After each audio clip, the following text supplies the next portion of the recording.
Everyone, this is Megha. Welcome back to my channel. So आज के video में हम क्लास 10th के लिए एक्सरसाइज 3.2 का क्वेश्चन नंबर 5 स्टार्ट करेंगे। So let's start. So question number 5 is half the perimeter of a rectangular garden whose length is 4 metre more than its width is 36 metre. Find the dimensions of the garden. देखिए क्या दिया है आपको, perimeter दिया हुआ है एक rectangular garden का 36 मीटर और उसकी जो लेंथ है वो 4 मीटर ज्यादा है। किससे? उसकी विड्थ से। तो आपको बतानी है इस गार्डन की डायमेंशंस, यानी कि इसकी लेंथ और ब्रेड्थ बतानी है। सो लेंथ और ब्रेड्थ फाइंड आउट करनी है। तो सबसे पहले उसी के लिए हम लिख लेते हैं let length is equals to x metre और इसकी क्या हम दूसरी चीज इसकी ब्रेड्थ मान लेते हैं, उसे हम मान लेते हैं y मीटर। ठीक है। अब आगे देखिए, जो इसमें हमें स्टेटमेंट दी थी उसके अकॉर्डिंग हम इसमें जो इक्वेशंस है उनको बनाएंगे। एक तो इसमें देखिए लेंथ और ब्रेड्थ का रिलेशनशिप दी हुई थी कि जो लेंथ है वो इसकी ब्रेड्थ से मतलब विड्थ से कितनी ज्यादा है, 4 मीटर। तो अगर हम लेंथ और ब्रेड्थ में इक्वालिटी का साइन लगाते हैं तो देखिए ज्यादा कौन था, लेंथ ज्यादा थी। Length is 4 metre more than its width. तो लेंथ ज्यादा थी तो इसके लिए हम क्या करेंगे, हम इसकी ब्रेड्थ में 4 मीटर प्लस कर देंगे तो इन दोनों में इक्वालिटी आ जाएगी। ठीक है। देखिए ये तो ऑलरेडी ज्यादा थी ना, तो अब हम प्लस किस में करेंगे, ब्रेड्थ में, ताकि वो लेंथ के इक्वल आ जाए।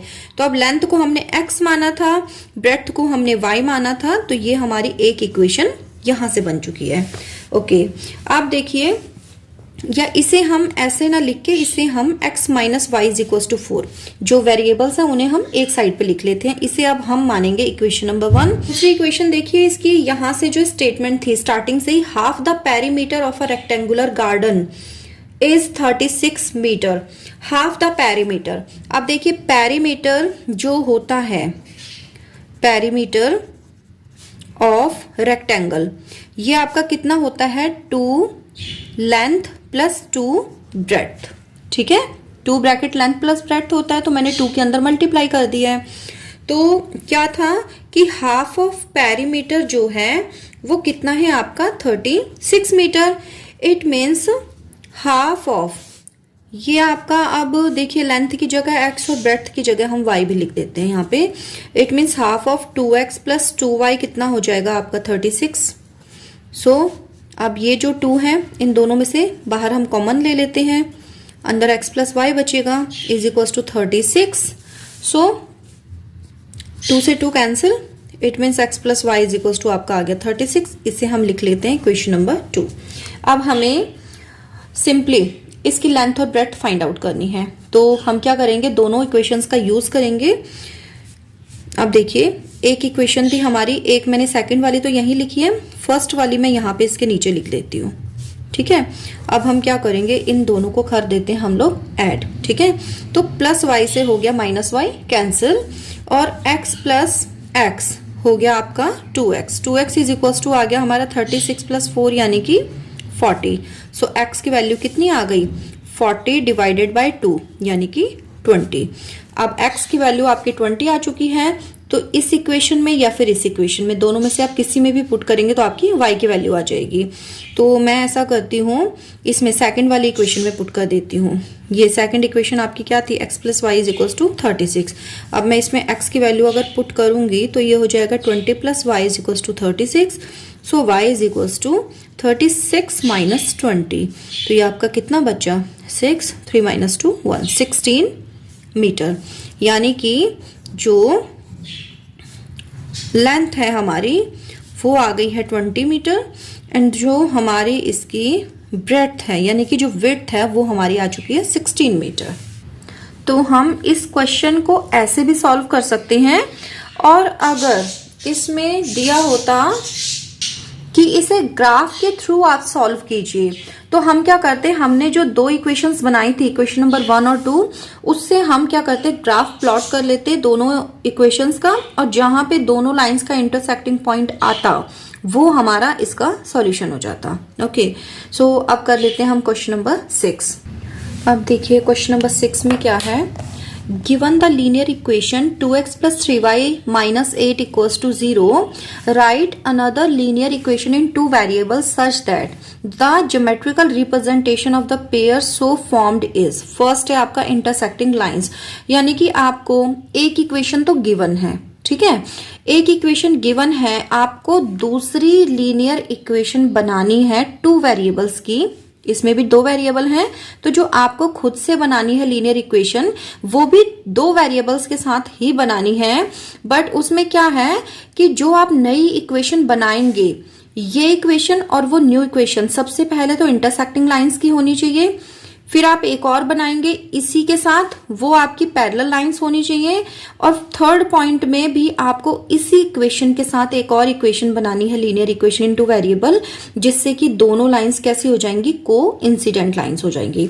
अब देखिए, इसके लिए सबसे पहले आपको ये तीनों पॉइंट्स क्लियर होना बहुत जरूरी है कि कौन से टाइप की लाइंस होंगी, तो वो दोनों इंटरसेक्टिंग होंगी, वो दोनों पैरेलल होंगी, देन वो दोनों को इंसिडेंट होंगी। तो इसके लिए मैं आपको कुछ पॉइंट समझा रही हूँ जो मैंने इससे पहले की भी अपनी काफ़ी सारी वीडियोस में समझाए हैं आपको, क्योंकि वो सब क्वेश्चंस में यूज हुए हैं। तो आज मैं आपको एक बार वापस से ये इस क्वेश्चन के लिए समझाती हूँ। तीन टाइप की लाइंस होती हैं, intersecting lines, parallel lines and coincident lines.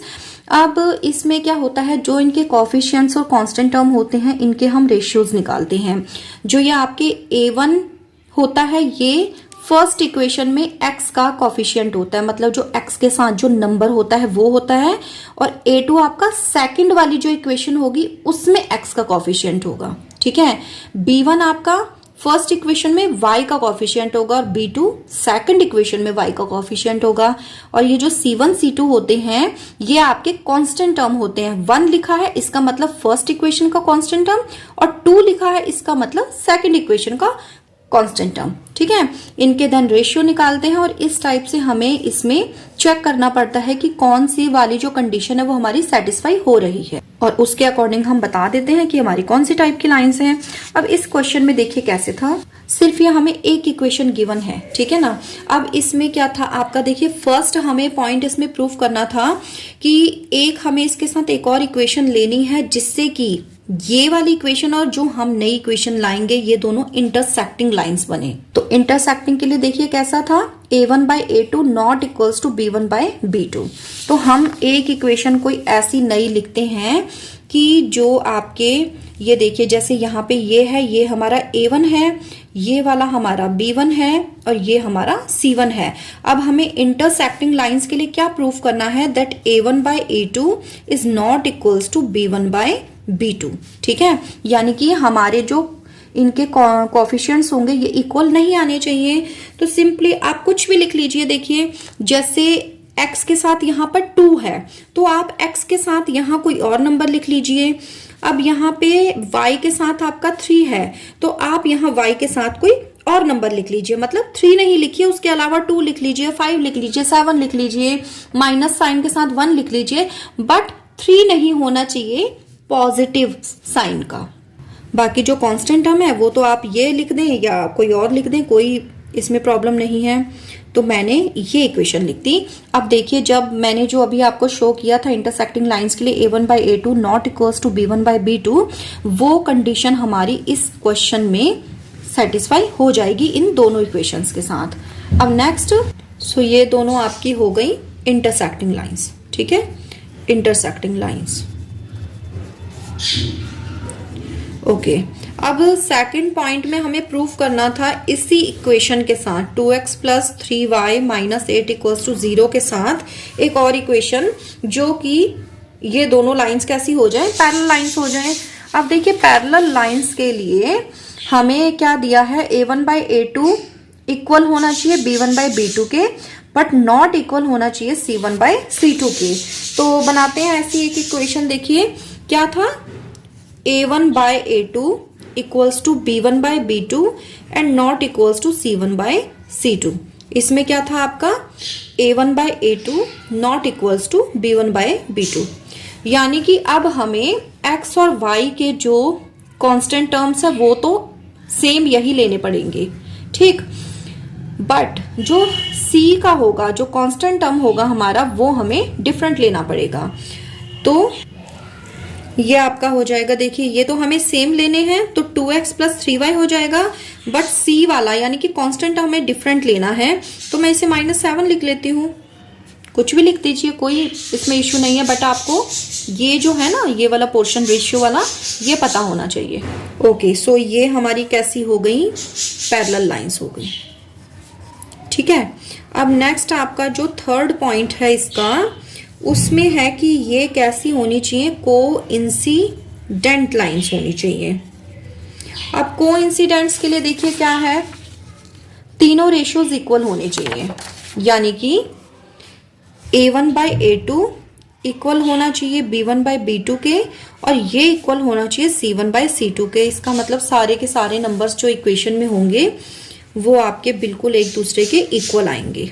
ठीक है, अब देखिए इसमें हम सेम इक्वेशन तो वापस लिखेंगे नहीं, तो आप एक ऐसी इक्वेशन लिखिए जिसमें एक कोई कॉमन नंबर हम बाहर निकाल सकें और अंदर सेम यही इक्वेशन बचे। तो देखिए अगर मैं इस इक्वेशन को 2 से मल्टीप्लाई कर दूं या 3 से या 4 से मल्टीप्लाई कर दूं तो हमें वो इक्वेशन मिलेगी। देखिए अगर मैं इस पूरी इक्वेशन को 2 से मल्टीप्लाई करती हूँ तो ये हो जाएगा 2 2 जा 4x प्लस 2 3 जा 6y माइनस 2 8 जा 16।